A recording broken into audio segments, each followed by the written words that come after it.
जय श्री राम दोस्तों, स्वागत करती हूँ आप सभी का मेरे चैनल सोलिड ट्रीट्स पर। आज हम करने जा रहे हैं एक बहुत ही अलग टैरो कार्ड रीडिंग और ये टैरो कार्ड रीडिंग है आप सबके लिए एक ज्ञान का माध्यम।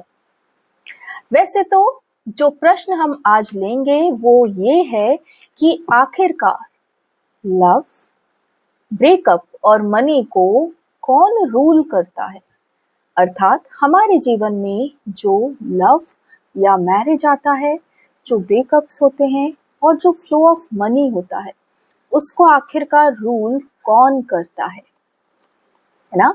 वैसे तो इसका सारा सत्य मैं आपको बहुत अच्छे से बता सकती हूँ, लेकिन एक काम करते हैं। आज मैंने सोचा है क्यों ना हम इस टैरो टेबल से ही, टैरो कार्ड से ही पूछें इसका उत्तर, क्योंकि जब कार्ड्स कहते हैं तो कोई शंका नहीं होती है ना। पूरी तरह से एकदम स्पष्ट उत्तर आप सबको मिलेगा।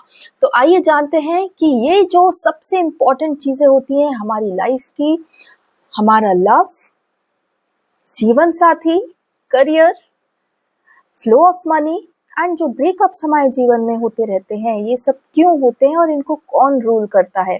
क्या वाकई में आप डिसीजन ले रहे हैं या आप केवल गोल गोल घुमाए जा रहे हैं चक्रीय में और निर्णय कोई और ले रहा है ना। आइए उजागर करते हैं आज आध्यात्मिक जगत सारे सत्य।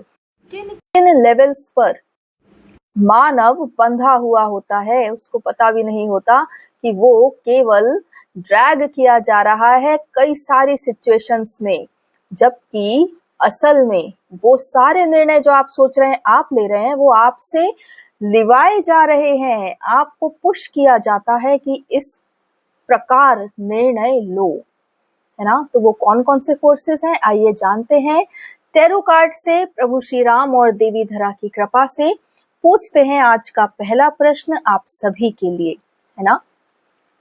कार्ड्स आध्यात्मिक जगत की सत्यता बताएं, स्पिरिचुअल जगत की सत्यता बताएं। आखिरकार मानव के जीवन में लव और ब्रेकअप और विवाह कौन निर्णय करता है। चलिए, 4 कार्ड्स इसका उत्तर देने के लिए उपस्थित हो गए हैं। मानव के जीवन में लव, ब्रेकअप, इसका निर्णय कौन करता है। क्या मानव स्वयं करता है या ये कोई और शक्ति है। स्पिरिचुअल जगत से सत्य आपके सामने। अब इन कार्ड्स को रीड करते हैं।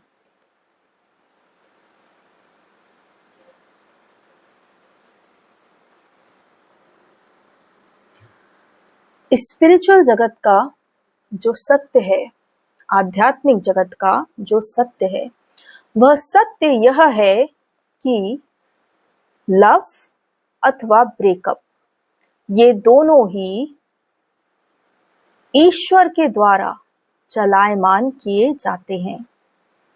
लेकिन यहाँ पर वो ईश्वर नहीं जो ये चाहता है कि आप जीवन में सुखी होवें। ये वो ईश्वर है जो सदा ही आपको इस ही प्रेम के मंच में उलझा कर रखें।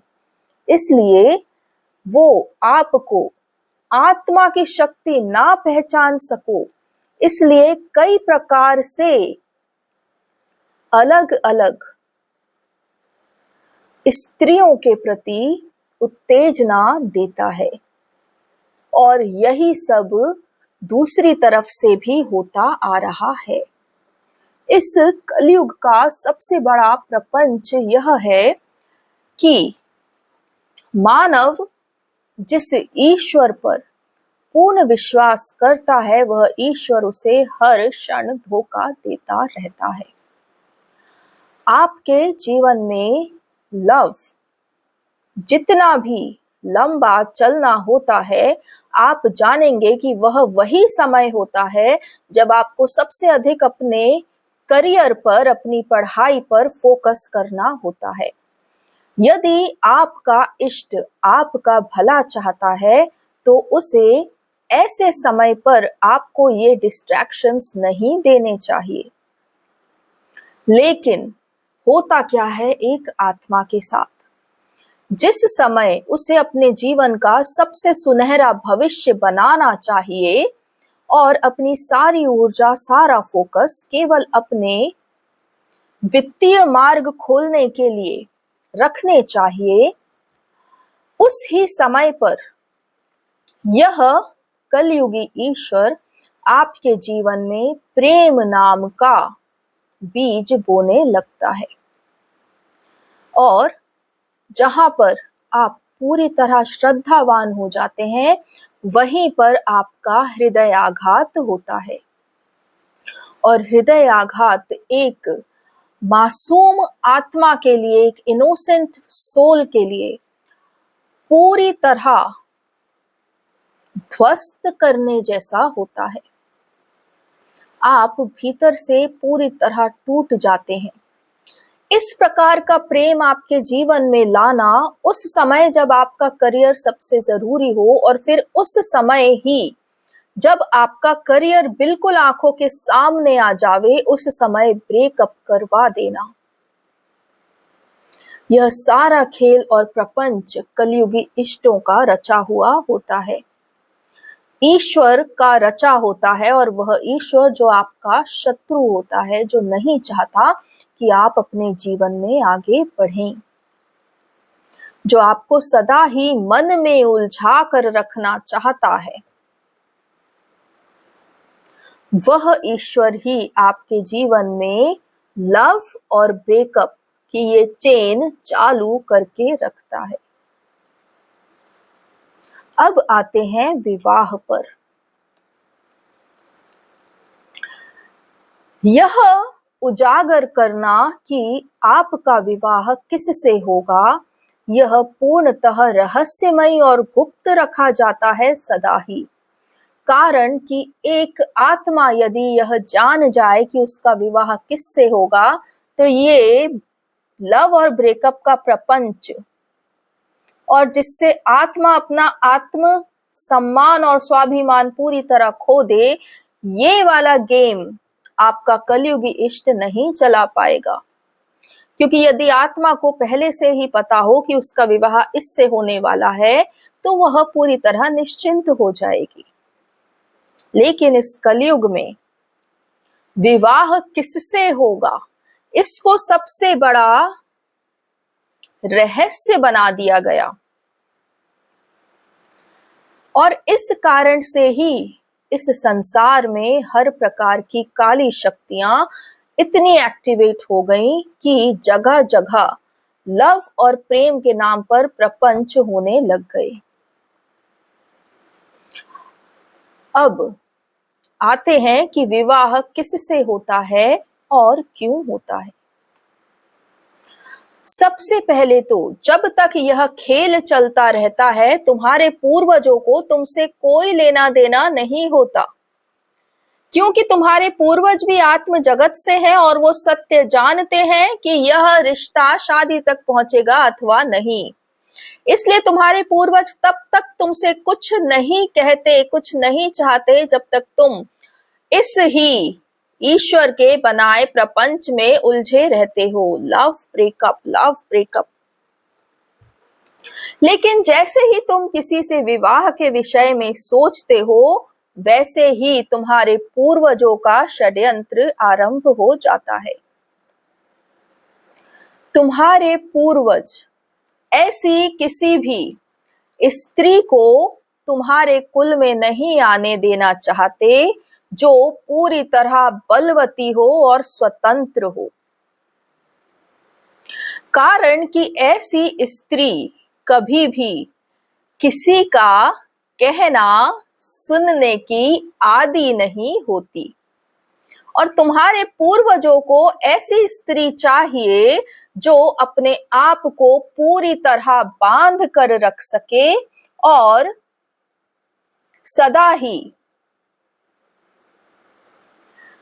अपने से बड़ों की और दूसरों की सुनकर चल सके। लेकिन तुम एक स्त्री जिसको तुम प्रेम करते हो, उसकी आभा, उसकी प्रभा और उसकी स्वतंत्रता से आकर्षित होते हो और तुम्हें लगता है कि यह सुंदर भी है, इंटेलिजेंट भी है, वेल बिहेव्ड भी है, वेल मैनर्ड भी है, सोशली भी एक्टिव है और फाइनेंशियली भी एक्टिव है, तो यह कितनी परफेक्ट है। लेकिन तुम्हारे पूर्वजों को ऐसी नहीं चाहिए, क्योंकि जो सोशली एक्टिव होगी वो बाकियों से बहुत अधिक समझदार होगी। तुम्हारे पूर्वजों ने तुम्हारे संपूर्ण कुल को, स्पेशली स्त्रियों को, घर के भीतर बांध कर रखा, जिससे कि स्वतंत्रता उन्हें मिल ना पाए, क्योंकि एक स्वतंत्र स्त्री संपूर्ण कुल का वर्चस्व बढ़ाने में बहुत तीव्र होती है। और यदि इस बात को समझना, यदि दासों का एक झुंड है और वहां किसी को नहीं पता कि वो दास हैं, लेकिन बाहर से कोई आवे जो समझदार होवे और वो उन दासों के साथ उठना बैठना शुरू कर देवे, तो उसकी जो बुद्धिमत्ता है, उसकी जो समझदारी है, उसका जो सत्य के ऊपर कंट्रोल है, वो बाकी दास जनों में भी हलचल पैदा कर देगा और वो भी सोचने लग जाएंगे कि कहीं जो यह कह रही है वह सत्य तो नहीं। इस कारण से तुम जिस स्त्री की आभा और प्रभा से बहुत अधिक आकर्षित होते हो, उससे प्रेम करते हो, वह भी तुमसे प्रेम करती है। तुम्हारा हृदय और तुम्हारा आत्मसम्मान सब कुछ अपने हृदय में रखती है सदा। तुम उससे विवाह नहीं कर पाते, क्योंकि तुम्हारे पूर्वजों को, तुम्हारे कलयुगी पूर्वजों को कोई ऐसा चाहिए जो उनकी बात माने, उनकी बात सुने, वो जो विचार डालें उस विचार पर प्रश्न ना करें, वो जो विचार डालें, जो कहें, वो सर झुका के मान लेवें। यही कारण है कि तुम जिससे भी पूरी तरह प्रेममय होते हो और यह समझ जाते हो कि तुम इससे विवाह करना चाहते हो, वहां पर तुम्हारे पूर्वज अपना विष घोलना शुरू कर देते हैं। कभी भी एक स्वावलंबी स्त्री किसी भी कुल में स्वागतातुर नहीं होती, इस कलयुग में तो बिल्कुल नहीं होती।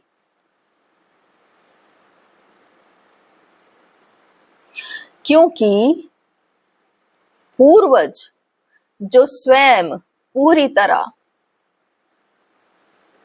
अज्ञानी हैं, मोह में गिरे हुए हैं, अहंकारी हैं और जो अपनी बनाई हुई व्यवस्था पर बहुत अहंकार करते हैं, यदि एक स्वावलंबी स्त्री वहां आ जाती है तो उस एक स्त्री में भी उस सारे प्रपंच को और झूठ को उजागर करने की ताकत होती है।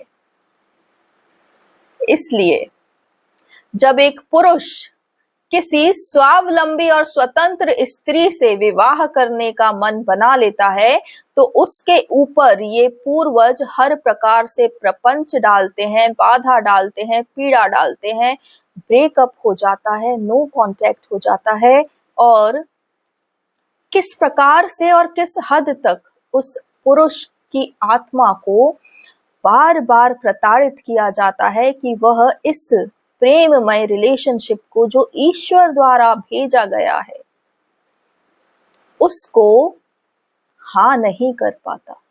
और जैसे तैसे लड़ भिड़ के आपने यदि विवाह को हाँ कर भी लिया, और आपने विवाह कर भी लिया, तब भी इन पूर्वजों का षड्यंत्र बंद नहीं होता। वो आपको संतान नहीं देते, क्योंकि पूर्वजों के जो पावर्स हैं उसमें कुल की वृद्धि भी एक पावर होता है। इसलिए आपने देखा होगा कि कई कपल्स जो लव मैरिज के थ्रू, जिन्होंने मैरिज की है, लव मैरिज की है, वो अक्सर ही बेबी कंसीव करने के लिए बहुत परेशान होते हैं। रिपोर्ट्स नॉर्मल होती हैं, लेकिन कुछ समझ नहीं आता कि बात क्या है। ये सारा पूर्वजों का चक्कर होता है। चलो, जैसे तैसे पूर्वजों को मना के आपने कोई पूजा पाठ करके आप एक संतान लेकर आ भी जाते हैं, तो भी ये प्रपंची पूर्वज बाकी सारे ससुराल वालों को आपकी ही भार्या के खिलाफ पूरे समय भड़काते रहते हैं। उसको चैन से जीने नहीं देते, उसको उसके मन का करने नहीं देते, उसकी स्वतंत्रता, उसका स्वावलंबन हर प्रकार से तोड़ने की कोशिश करते हैं। बहुत सारे षड्यंत्र होते हैं। परिवार आप जब बना लें, उसके बाद भी उसको अंत तक संभालते रहने के लिए ईश्वर का साथ होना बहुत आवश्यक है, और ऐसा ईश्वर जो आपका हो, आपके साथ हो। अन्यथा यह कलयुगी ईश्वर जो इस प्रकार से लव ब्रेकअप करवाता रहता है, ये तो विवाह के बाद भी अपना काम शुरू ही रखे, क्योंकि इसे आपके सुख से कोई लेना देना नहीं। यह केवल अपने सुख के लिए सारे मनुष्यों को इस प्रकार के प्रेम लेन देन में डालता रहता है। ये है कलयुगी इष्ट, जिसको आप भगवान श्री कृष्ण कहते हैं। प्रेम के देवता जिन्हें आप कहते हैं, वह असल में कामदेव हैं। और यही कारण है कि इनके जो भक्त होते हैं, उनको केवल इनके नाम में ही शांति मिलती है, और वो जीवन में कुछ और करना ही नहीं चाहते, केवल माला जप करना चाहते हैं।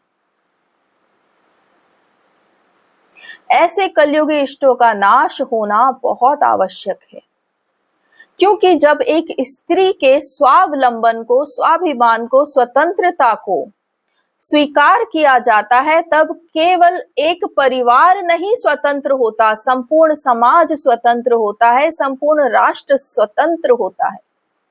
उसकी विचारधारा बदलती है, कुल की विचारधारा बदलती है। हृदय से चलने वाली ये स्वतंत्र स्त्रियां कभी किसी के प्रति कोई कुजाल नहीं रचती, क्योंकि ये ईश्वर से चलती हैं, ईश्वर द्वारा चलायमान होती हैं, आत्मा के द्वारा चलायमान होती हैं। लेकिन जहां आत्मशक्ति पूर्वजों की शक्ति से अधिक चमक रही हो, वहां ये अहंकारी पूर्वज कैसे उस स्त्री को अपना जीवन शांति से जीने देंगे? कदापि नहीं।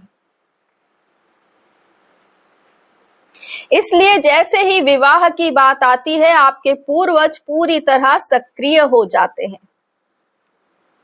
उन्हें ऐसी स्त्री चाहिए जो अपने घर में मौन होकर, सर झुकाकर अपना कार्य करती रहे, पति से कुछ ना मांगे, ससुराल वालों से कुछ ना कहे, और केवल इस बात में सुखी रहे कि वो हमारी कुल की बहू है। इसीलिए तो आजादी के बाद भी भारत अभी तक लड़खड़ा रहा है, क्योंकि तुमने आधी आबादी को अभी भी अपने कदमों के नीचे दबा कर रखा है, उसको उठने ही नहीं दे रहे, उड़ने ही नहीं दे रहे। और यह सब स्पिरिचुअल जगत का सत्य है जो आपको बताया रहा है। आगे देख लेते हैं ये कार्ड क्या कह रहा? मनी, मनी को आपके जीवन में कौन रूल करता है? तो इस बात को अच्छे से जान लेना कि मनी आपके जीवन में आपकी अर्धांगिनी रूल करती है। यदि आपकी अर्धांगिनी जिससे आपका विवाह हुआ है, यदि वो आपके द्वारा पोषित की हुई, स्वीकार की हुई, सम्मान की हुई अनुभव करती है, तो उसके सुख से आपके जीवन में सौभाग्य आता है।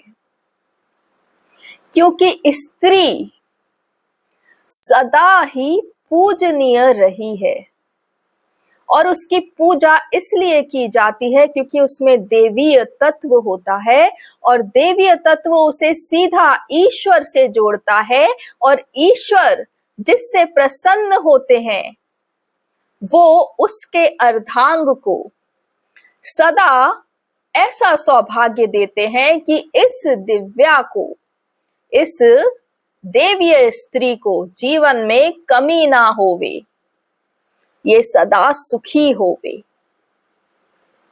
इसलिए एक सौभाग्यवती स्त्री वह स्त्री है जो अपने पति और अपने ससुराल में स्वीकार की हुई होती है, सम्मान दी हुई होती है, जिसकी सारी इच्छाएं पूरी होती हैं, जो अपने पति से प्रेम भी पाती है और ससुराल में सम्मान भी पाती है, अपनी क्वीन का स्थान भी पाती है, अर्थात उसे उसके ससुराल में उचित जिम्मेदारियां दी जाती हैं और उससे पूछकर सारे कार्य किए जाते हैं।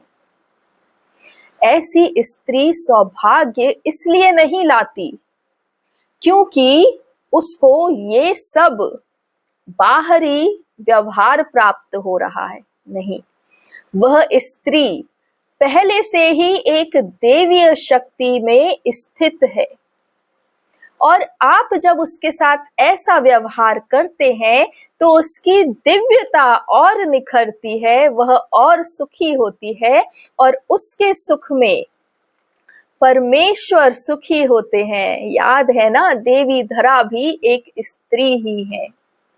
देवी धरा के इस अर्धांगिनी जो आपकी बनकर आई है, देवी धरा के इस स्वरूप को जब आप पूजते हैं, सुख से रखते हैं, यहाँ जब देवी धरा प्रसन्न होती हैं, भले ही कण मात्र ही क्यों ना हो, तो ईश्वर ऊपर से ऐसी व्यवस्था करते हैं कि यह नार सदा सुखी रहवे, यह नार कभी दुख को ना पावे। और इसलिए उस नार के अर्धांग को सदा सौभाग्य ही सौभाग्य देते हैं।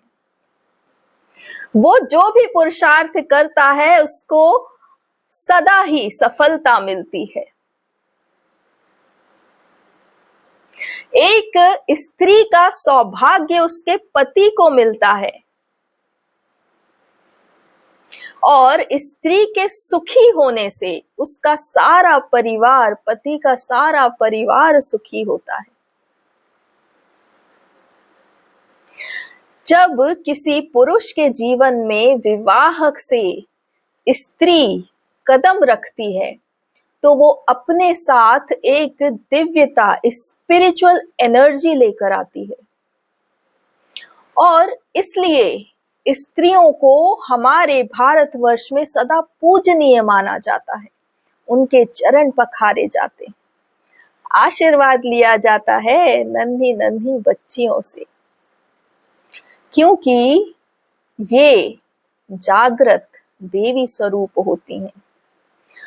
आप इनके साथ कितना उचित व्यवहार करते हैं उससे ही ये आपके कुल को ब्लेस करती हैं। जितना ये सुखी होती हैं उतना आपका परिवार समृद्धि को प्राप्त होता है।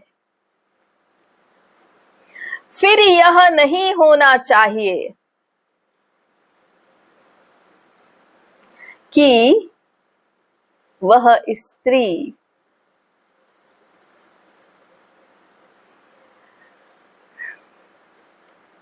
किस लोक से आई, कहां से आई। यह तो कभी भी इस भारतवर्ष में रचा किया हुआ मार्ग है ही नहीं। एक स्त्री जो दिव्य अपने स्त्री होने के कारण है और जो ईश्वर की भक्ति में सदा ही लीन रहती है, वो ही कुल वृद्धि के लिए सर्वश्रेष्ठ होती है। और अब क्योंकि इस कलयुग में महान कली शक्तियों ने हर प्रकार से इस सुंदर रिश्ते का नाश करने की ठान ली, और ससुराल वाले भी और पति स्वयं भी स्त्री को ना तो प्रेम दे सके ना ही सम्मान दे सके, ऐसे समय में जहां स्त्री नाराज हुई, गुस्सा हुई, रूठी, वहां सौभाग्य छिन गया, घर टूटने लगे और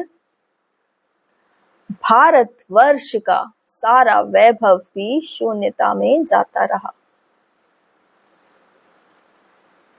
इसलिए विवाह एक इतना सुंदर बंधन बनाया गया जिसमें यदि पुरुष अपने जीवन में सौभाग्य चाहे तो स्त्री की पूजा करे, उससे विवाह करे, उसे सुखी रखे और उस सुख से जनी हुई संतान भी सुखी होवे, सौभाग्यवान होवे और इस प्रकार से एक संपूर्ण समाज का निर्माण होवे जहां पर परस्पर एक दूसरे का ख्याल रखना, एक दूसरे का सम्मान करना, एक दूसरे को दिव्य समझना। आप स्त्री हो या पुरुष, आप एक आत्मा धारण, आपकी आत्मा वो शरीर धारण करती है, आत्मा सदा ही दिव्य होती है। आत्मा ही तो है जिसको अहम ब्रह्मास्मि कहा जाता है। यदि आप किसी को दुखी कर कर स्वयं सुखी होना चाह रहे हैं, वो तो संभव होगा ही नहीं। इसलिए जो विवाह होता है वो ईश्वर ने इस प्रकार से बनाया कि पुरुष स्त्री का मान सम्मान करवे और उसके सुख से पुरुष के जीवन में सौभाग्य आवे। लेकिन ये सारा प्रपंच अब कलयुगी ईश्वरों ने बहुत खराब कर दिया। ये सारी व्यवस्था पूरी तरह तोड़ मरोड़ दी। अब स्त्री स्वयं के सम्मान के लिए पहले घबराई होती है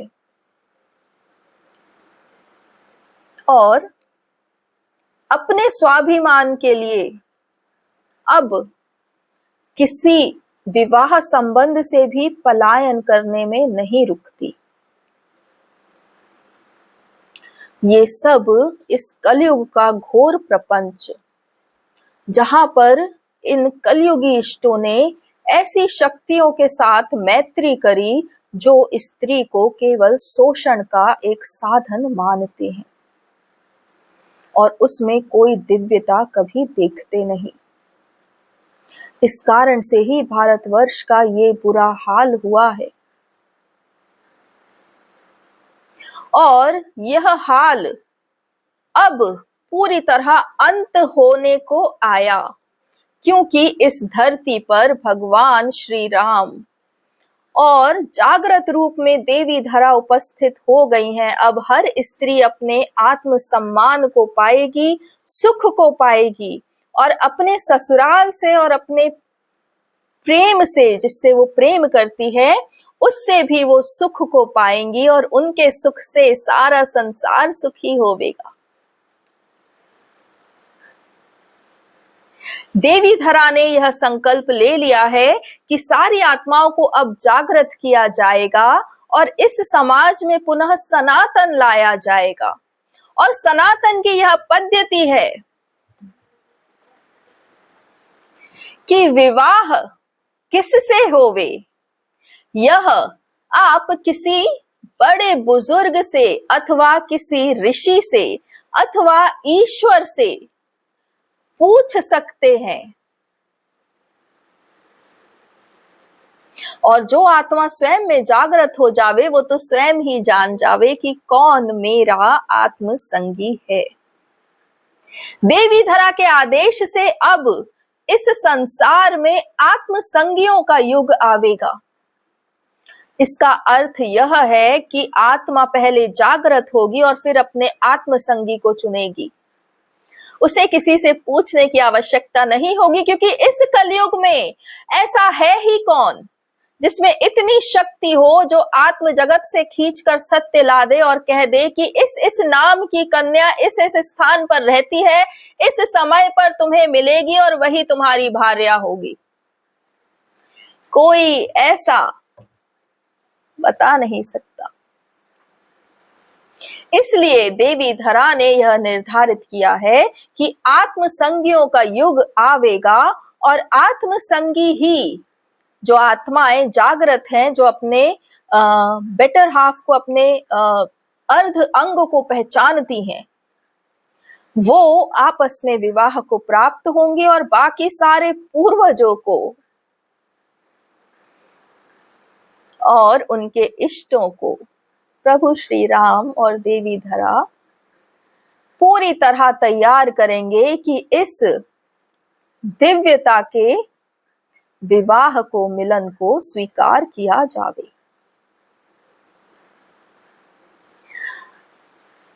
आज का जो प्रश्न था वो यह था कि लव, ब्रेकअप और मनी को कौन रूल करता है।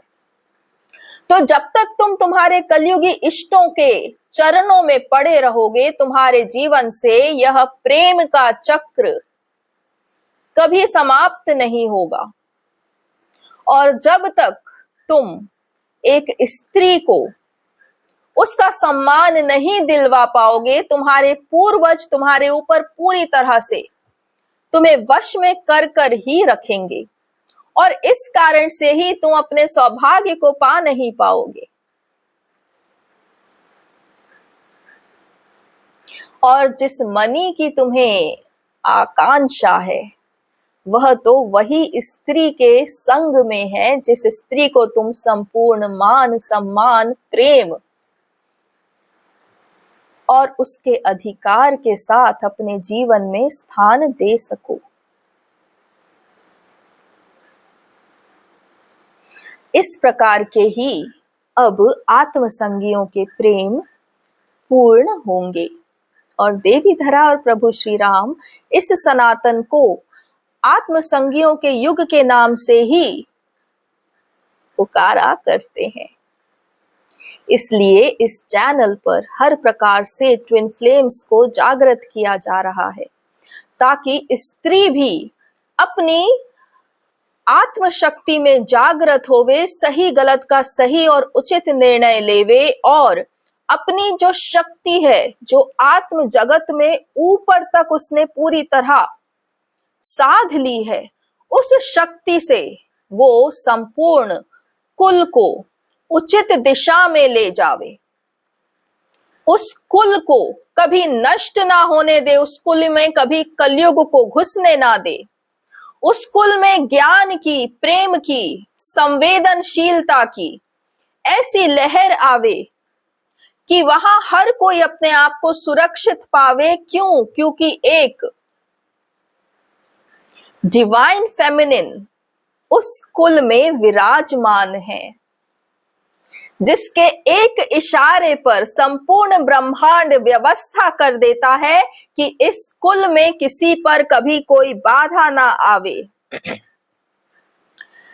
इस प्रकार से जब एक डिवाइन फेमिनिन और डिवाइन मैस्कुलिन अपने अपने कुल का पूरा जिम्मेदारी लेते हैं, तब उस समाज को सदा ही वृद्धि और समृद्धि प्राप्त होती है। कलयुग का प्रपंच छू नहीं सकता और स्पिरिचुअल जगत से ऐसे बड़े बड़े वीर सैनिक खड़े रहते हैं कि कोई उनके हृदय में, मस्तिष्क में, मन में गलत विचार डाल नहीं सकता। जब गलत विचार नहीं आवेगा तो गलत कार्य कैसे हो जावेगा। यह एक संपूर्ण आत्म जगत का युद्ध अपने कुल में रह रहे हर आत्मा के लिए एक डिवाइन फेमिनिन की शक्ति से ही लड़ा जाता है। और यही वो आत्मसंगी हैं जो ना केवल अपने कुल और समाज के लिए अपितु अपने राष्ट्र के लिए बड़े बड़े कार्य करते हैं, क्योंकि उनकी सेवा में आत्म जगत से बड़े बड़े योद्धा लगे हुए हैं। और जो आत्म जगत में सत्य होता है वही दृश्य जगत में भी सत्य होकर उपस्थित होता है। और जब ऐसी वीरांगना किसी कुल की वधू बनकर आती है, पुत्र वधू बनकर आती है, तो उस कुल में पहली बात तो केवल शुद्ध आत्माएं जन्म लेती हैं, और दूसरी बात जितने भी कुल के लोग हैं जो इस कलयुग के द्वारा नष्ट किए जा रहे हैं, भ्रष्ट किए जा रहे हैं, वो अपने आप उचित मार्ग में आने लग जाते हैं।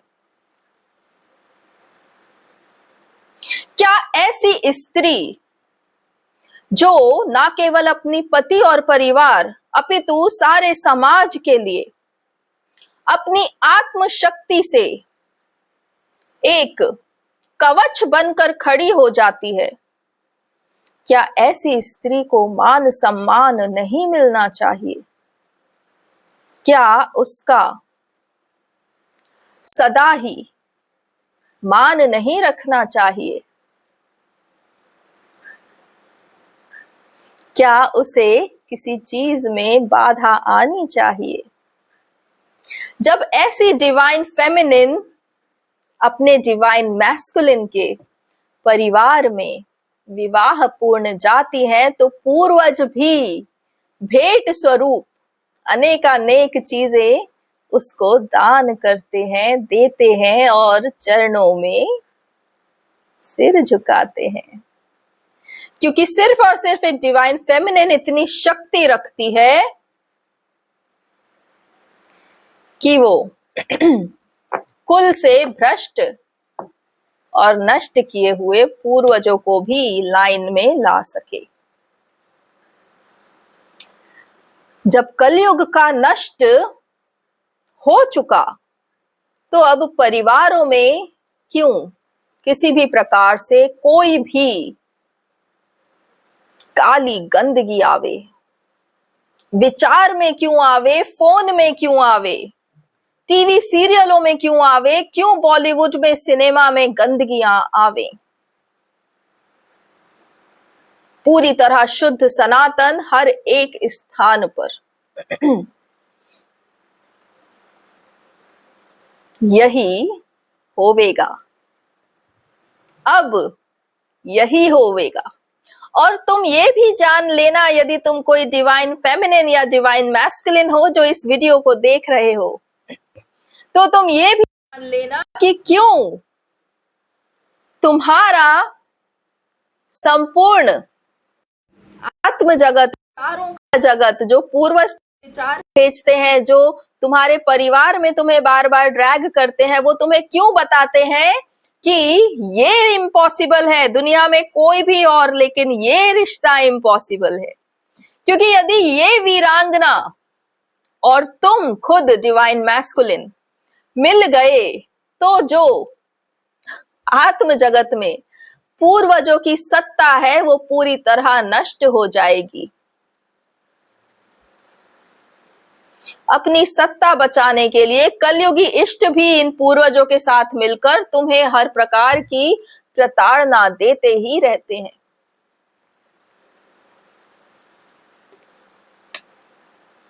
और तुम्हें लगता है कि तुम बहुत गलत कर रहे हो। जो आत्म शक्ति में जागृत हैं वो बहुत अच्छे से जानते हैं कि आत्मा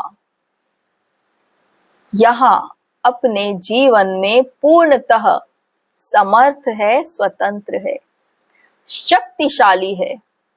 और इसी आत्म शक्ति में तुम्हें आने नहीं दिया जाता, नहीं आने दिया जाता, क्योंकि यदि तुम आत्मशक्ति में आ गए तो बहुतों की सत्ता छिन जाएगी। ऊपर से नीचे तक लाइन लगी हुई है। जैसे यहाँ अपनी कुर्सी बचाते हैं, वैसे वहां भी अपनी कुर्सियां बचाते फिरेंगे बहुत सारे छोटे छोटे छोटे राजा अध्यात्म जगत में। इस कारण से तुम्हें बचपन से लेकर अभी तक केवल प्रताड़ना दी गई, तुम्हें तुम्हारी आत्मशक्ति में आने नहीं दिया गया। और यह दिव्य विवाह जो देवी धरा और प्रभु श्री राम ने निश्चित कर दिया है, उसके प्रति भी तुम्हें बार बार भय दिखाते हैं और कहते हैं कि ना, ये नहीं, कुछ भी, पर ये नहीं।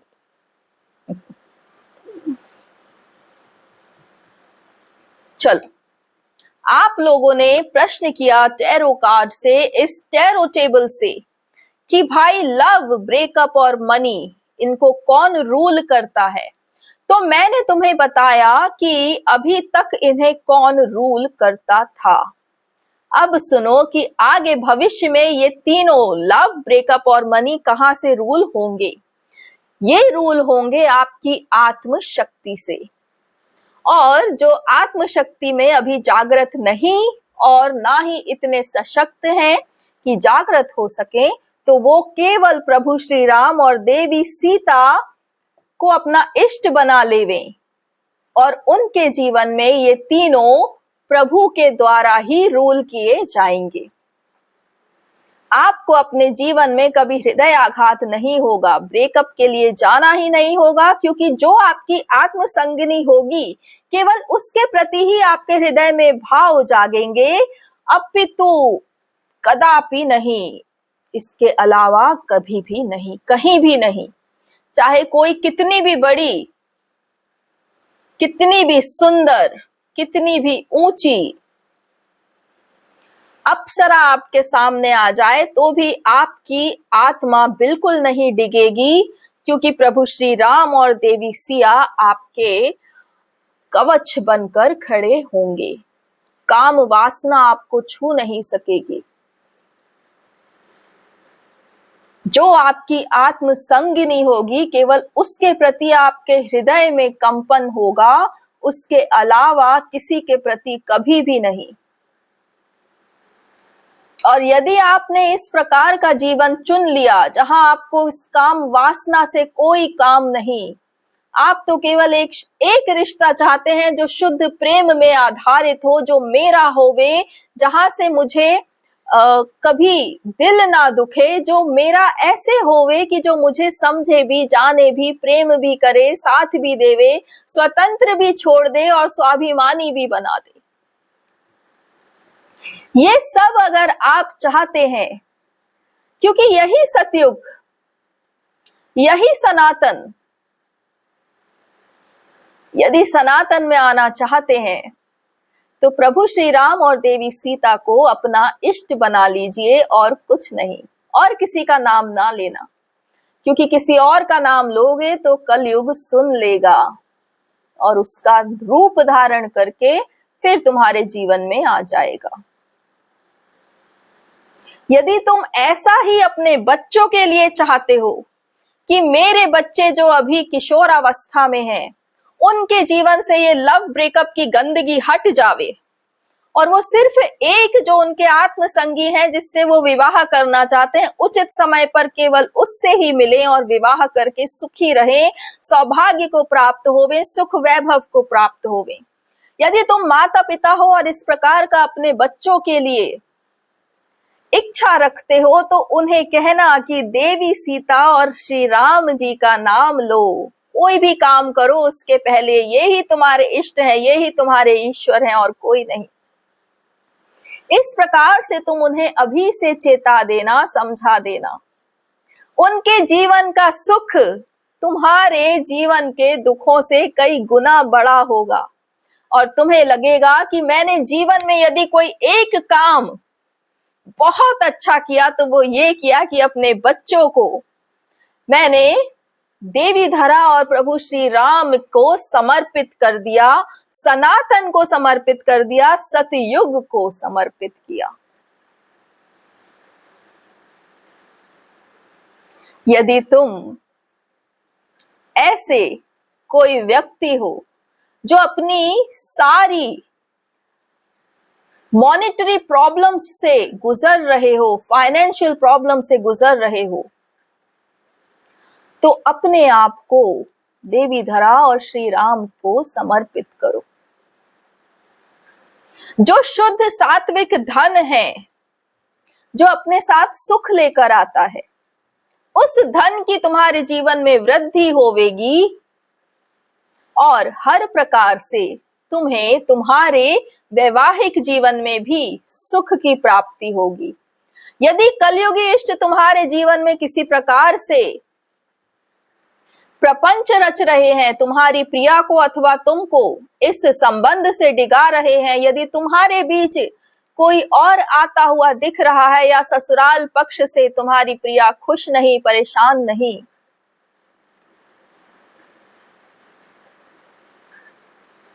परेशान है, तुम वैवाहिक जीवन में सुखी नहीं हो पा रहे, तो अपने आप को और अपनी प्रिया को भी प्रभु श्री राम और देवी सीता का भक्त बनने को कहो। उन्हें कहो कि भगवान श्री राम और देवी सीता, बस अब हम सिर्फ इनके ही गुणगान गाएंगे और अब ये जैसा चाहे हमारा जीवन वैसा हो जावे। प्रभु सनातन में ले आइए, सतयुग में ले आइए, ये कलयुग हमारे दिलों में भी, हमारे पति पत्नी के बीच में भी ऐसा बैठ गया है कि हम दोनों आपस में जो एक दूसरे से प्रेम करते हैं, वो उस प्रेम का अनुभव ही नहीं कर पा रहे। इस प्रकार से अपने आप को और अपनी अर्धांगिनी को इस सनातन के प्रति एक बार आश्वस्त करके तो देखो। एक बात और कहूं, जो कहने से पहले मेरा हृदय चीख चीख कर रोता है, और वह यह बात जो मुझसे कही भी नहीं जा रही। तुम यदि ऐसे माता पिता हो जिनके बच्चे तुम्हारे ही परिवार से दूर अनजान शहर में किसी कॉलेज में पढ़ते हैं, कहीं हॉस्टल में रहते हैं, फिर चाहे वो पुत्र हो या पुत्री, यदि तुम चाहते हो कि कलयुग के इन सारे नाश करने वाले गंदे नशों से, ड्रग्स से और हर प्रकार की गंदगी से तुम्हारे बच्चे सदा ही सुरक्षित रहवे,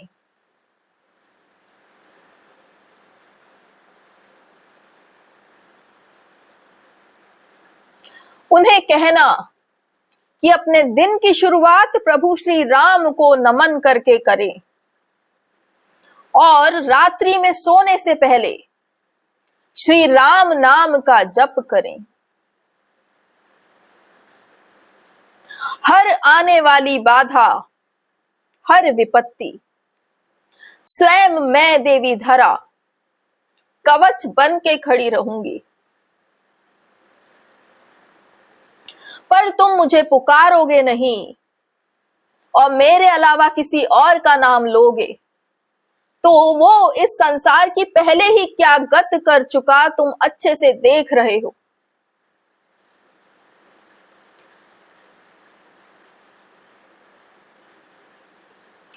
मेरा हृदय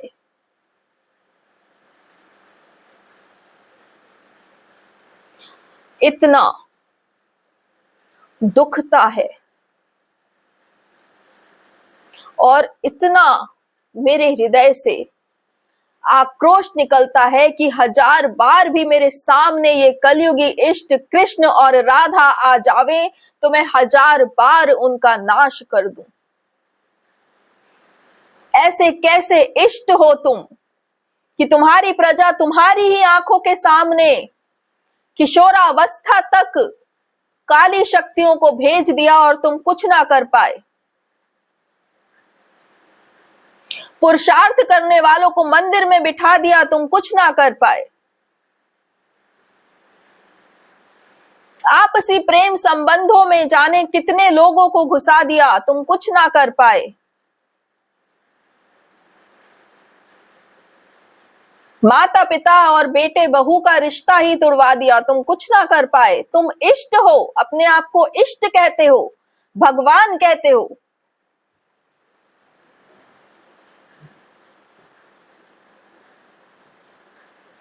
इस कलयुग को मेरे भारतवर्ष में लाने वाला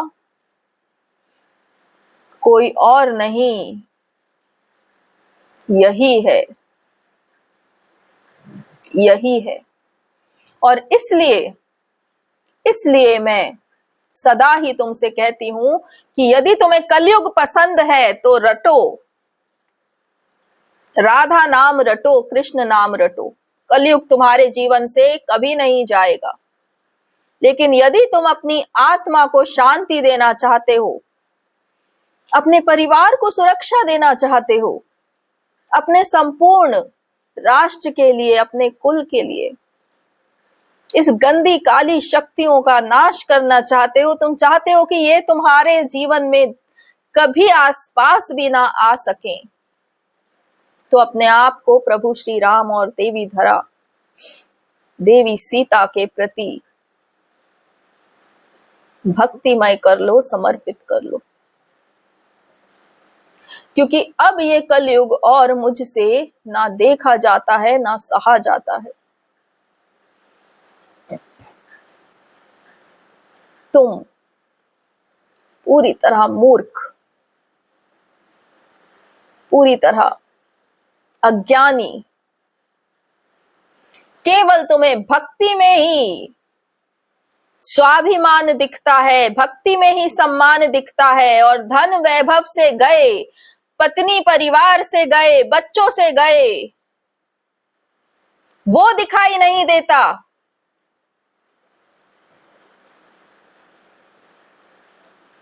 समाज से गए।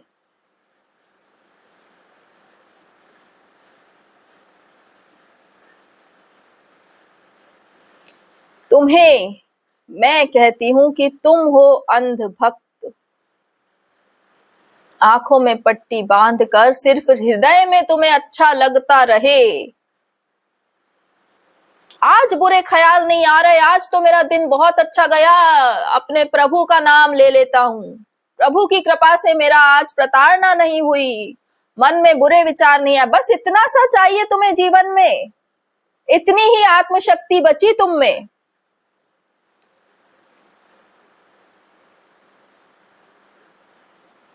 और उसके पास तुम्हारे इन इमोशंस को कंट्रोल करने के अलावा कोई शक्ति नहीं।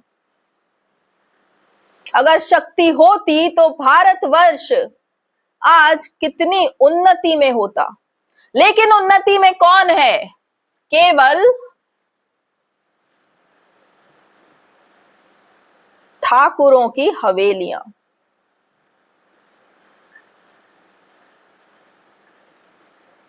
एक इष्ट जो पूरी प्रजा को नष्ट भ्रष्ट करके खुद सदा ही रास में रचा रहता है, उसको तुम भगवान कहते हो। अब आंखें खोलने का समय आ चुका है और तुम्हें इस चैनल से स्वयं मैं देवी धरा तुमको बता रही हूं कि तुम्हारा लव, ब्रेकअप और मनी, तुम्हारा प्रेम, तुम्हारी संतान, तुम्हारा समाज, तुम्हारा परिवार, सब कुछ पूरी तरह स्वस्थ हो सकता है, ठीक हो सकता है। और तुम्हारे पास तो यह विकल्प भी है, क्योंकि तुम इस चैनल से जुड़े हो तो तुम्हारे पास यह ज्ञान भी है।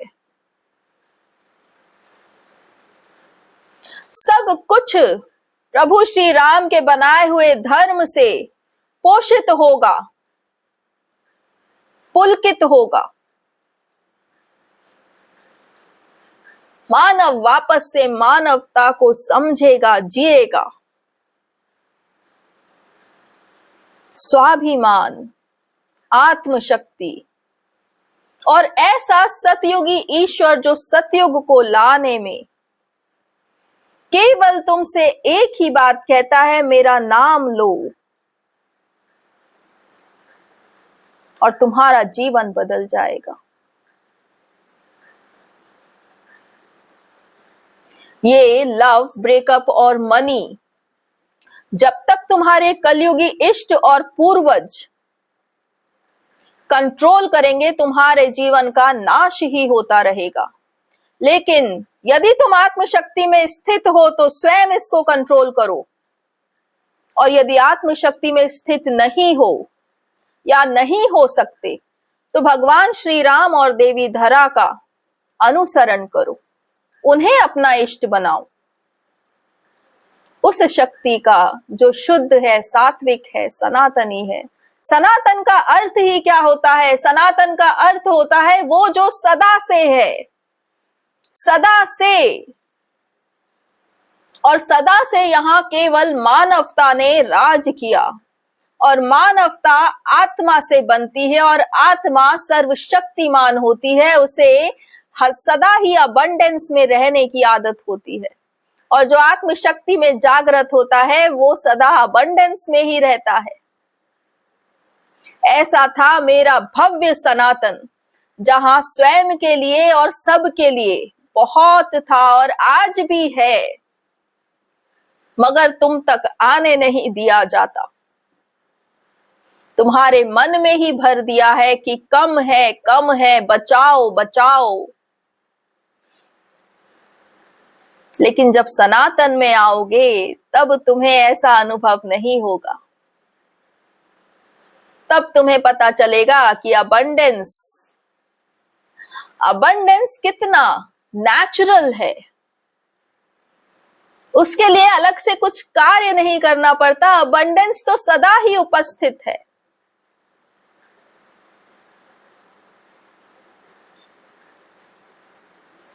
इस सनातन का ये भव्य उपहार इस वीरांगना के कारण तुम्हारी धरती पर आया है। प्रभु श्री राम और देवी धरा की शक्ति इस टैरो से तुम तक पहुंच रही है। इस पूरे युग का परिवर्तन, कलयुग का नाश और सतयुग का आगमन, स्थापना सिर्फ एक मानव ने अपनी आत्मशक्ति को जागृत करके संभव कर दिया। सोचो, यदि तुम सब अपनी आत्मशक्ति में स्थित हो जाओ तो यह भारत देश, यह राष्ट्र और संपूर्ण धरा कितनी सुखमय हो सकती है। परंतु इन सब का छोड़ो, सिर्फ अपना, अपने परिवार का, अपने बच्चों का, अपने समाज का, इनका भी यदि तुम भला चाह लो तो भगवान श्री राम और देवी सिया को इष्ट बना लो और सबको बताओ, दूर दूर तक सबको बताओ, सब में फैला दो कि सतयुग आ गया। प्रभु श्री राम, देवी धरा, देवी सीता जागृत होकर आ चुकी हैं। इस चैनल से सबको जोड़ो, मेरी वाणी दूर दूर तक पहुंचाओ, क्योंकि आत्मा कोई कलयुग में नहीं रहना चाहती। केवल वही जो दैत्यों से सुख पाती है वही, और वो आत्मा भी दैत्य द्वारा वश में की हुई है। उसको भी तुम स्वतंत्र करोगे तो वो कभी कभी उस तरफ नहीं जाएगी। वो भी यहाँ प्रभु श्री राम के चरणों में ही आएगी। क्योंकि जो माता पिता को पहचान लेवे, जो अपने ईश्वर को पहचान लेवे, जो अपने घर को पहचान लेवे, जो अपने स्वभाव को पहचान लेवे, मैं भी सुखी, तुम भी सुखी, सब सुखी, जो आत्मा इस प्रकार से जो भूली हुई याददाश्त है वो वापस पा लेवे, वो फिर भटकती नहीं, कहीं भटकती नहीं, कहीं नहीं भटकती। फिर वो अपने घर में सुख से, चैन से केवल जीवन बिताती है, और जब देह का छोड़ने का समय आ जावे तो सुख से चली भी जाती है। उस सनातन की बात कर रही हूं। तुम्हें ये नहीं चाहिए?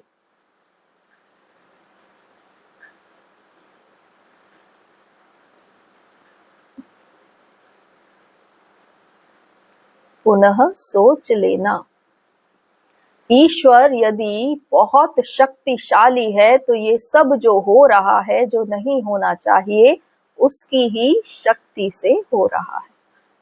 और यदि तुम चाहते हो कि ये सब जो नहीं होना चाहिए ना होवे, तो ऐसे ईश्वर को धारण करो जो इसके पूरी विपरीत है, जो तामसिक नहीं, जो रात्रि में नहीं जागता, जिसे रात्रि में रस नहीं आता, जो पूरी तरह सात्विक है, जो सूर्यवंशी है, जो सूर्य के समान तेज वाला है, जिसके सामने अंधकार और कलयुग टिक नहीं सकता, जो अपने पुरुषार्थ में, अपनी आत्मशक्ति में विश्वास रखता है और जो अपने धनुष की टंकार से कई ब्रह्मांडों को भी कंपित कर देता है, ऐसा ही ईश्वर कहलाने योग्य है, जो अपनी प्रजा का अपने से भी पहले ख्याल रखे और अपनी शक्ति से सदा ही प्रजा का मान सम्मान भी बढ़ावे और उसे सुरक्षा भी देवे। क्या तुम्हें अंतर नहीं दिखता?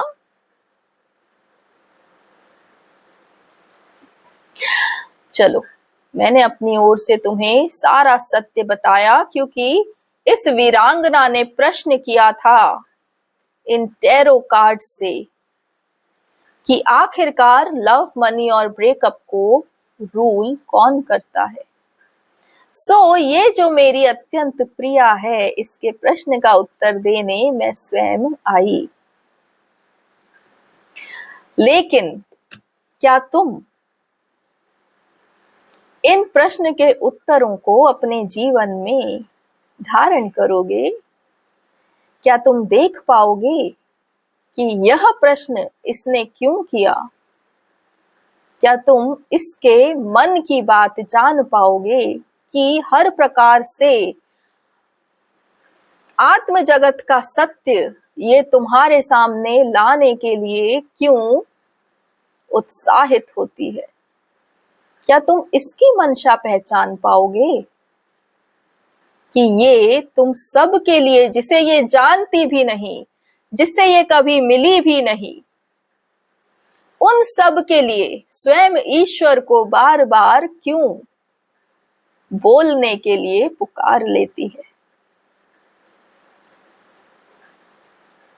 पहले स्वयं को देखना, फिर इसकी मंशा को भी देखना, और फिर ये देखना कि एक डिवाइन फेमिनिन ऐसी होती है,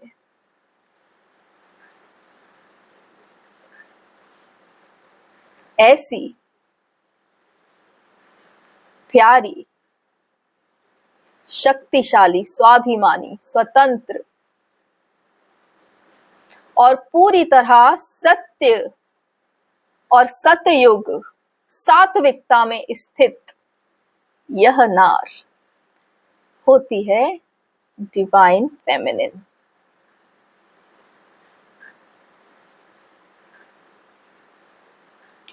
ऐसी ही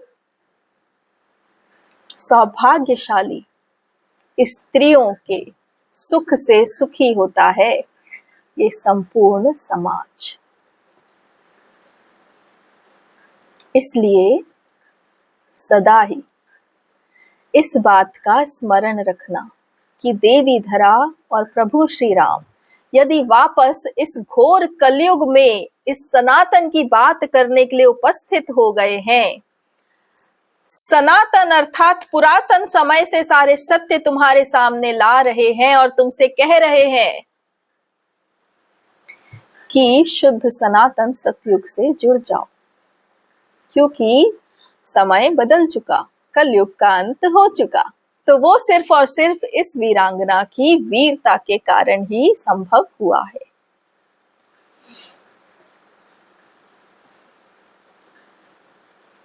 इसलिए यहां पर सदा ही सब शुभ और मंगल ही होवेगा। तुम्हारा कल्याण हो।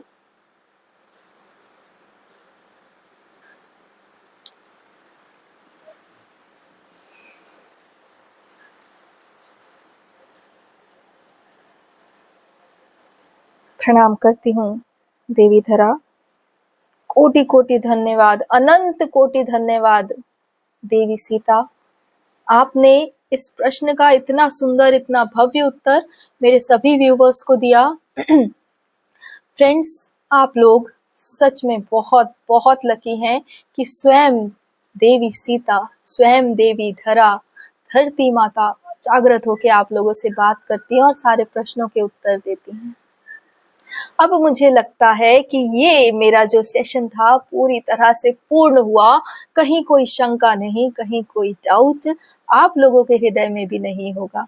परंतु होवे तो प्रश्न अवश्य कीजिए, कमेंट करके पूछिए, हमसे जुड़िए और इस सतयुग को और विस्तृत कीजिए। प्रभु श्री राम और देवी धरा की इस उपस्थिति से जितने भी आत्माओं को आप जोड़ सकें जोड़िए। ईश्वरी की बातों को ध्यान से सुनिए और यदि परिवर्तन चाहते हैं तो शुद्ध सात्विक सनातन ही एकमात्र रास्ता है। जय श्री राम, जय देवी धरा, जय सनातन, जय भारत।